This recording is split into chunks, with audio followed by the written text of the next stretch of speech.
walk us through the situation. Who was the individual? What do we know about them? And what's the current status in terms of the school, the victims?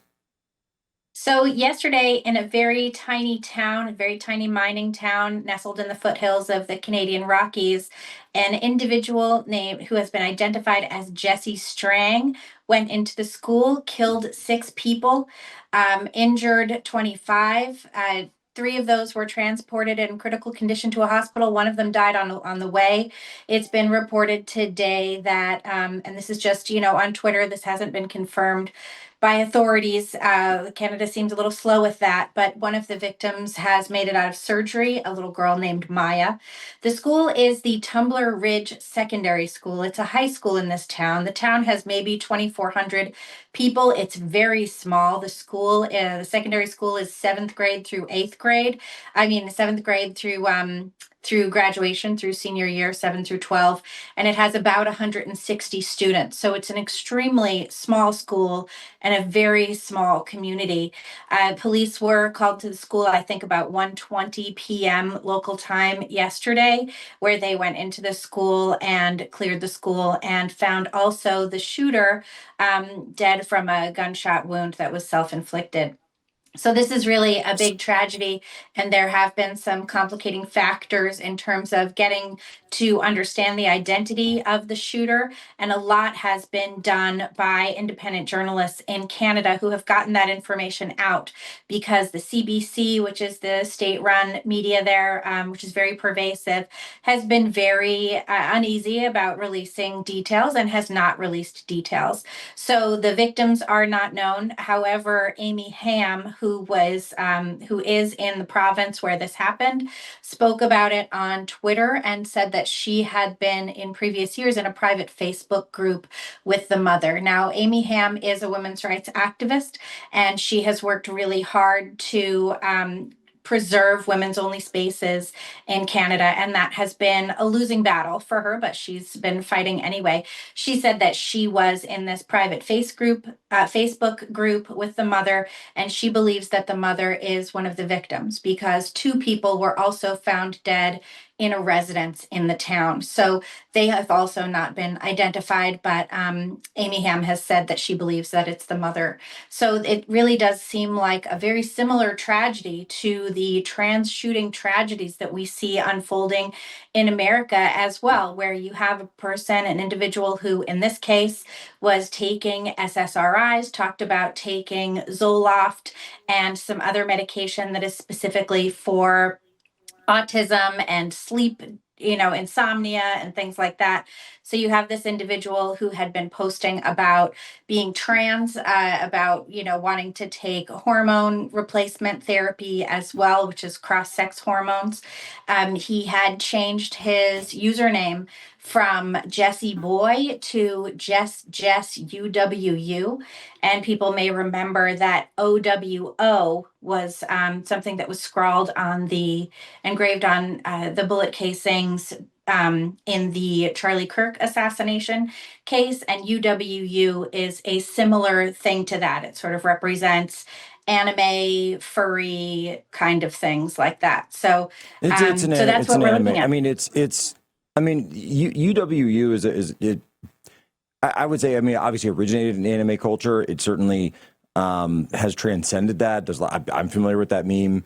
A lot of people familiar, but now we've seen, as you say, 2 situations or 2 crimes where that same phrase has been used. By the way, just as a reminder for myself, Amy Ham, she was the registered nurse who lost her job. Is that right?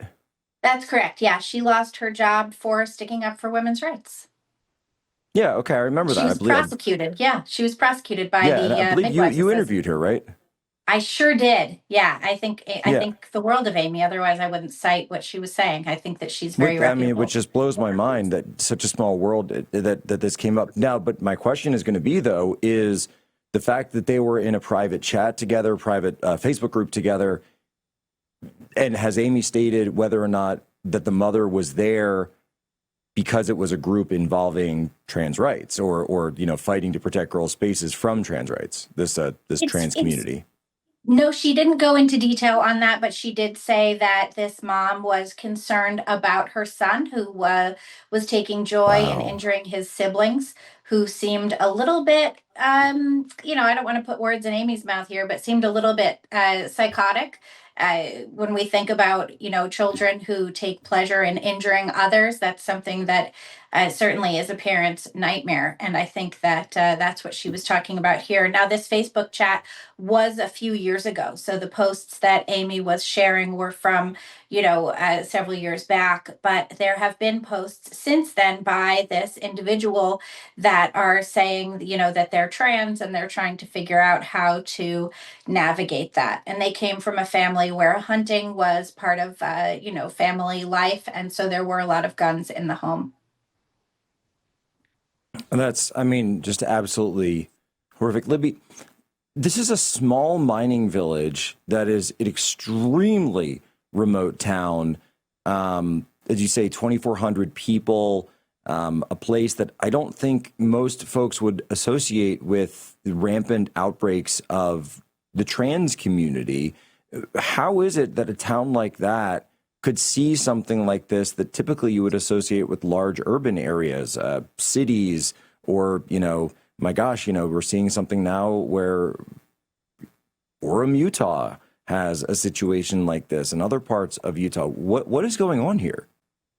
Yeah, I think that we do see this a lot more in rural and small areas for a couple of different reasons. One, people are able to connect on these message boards and chat boards online. They're able to talk about what they're feeling and then essentially be groomed by others who say, oh, you must be trans or you must have this very specific kind of neurodivergence and various other things. So people are able to connect in that way and end up, hearing about these things through online communities. We also have a situation where if you're living in an urban environment, perhaps if you're in a much bigger city and you have these weird feelings, there's probably a lot more people who have weird feelings like you, hence all the weird drama kids that you find in various cities, But in a very small town, it might be harder to find people of a similar wavelength. I'm just, guessing here.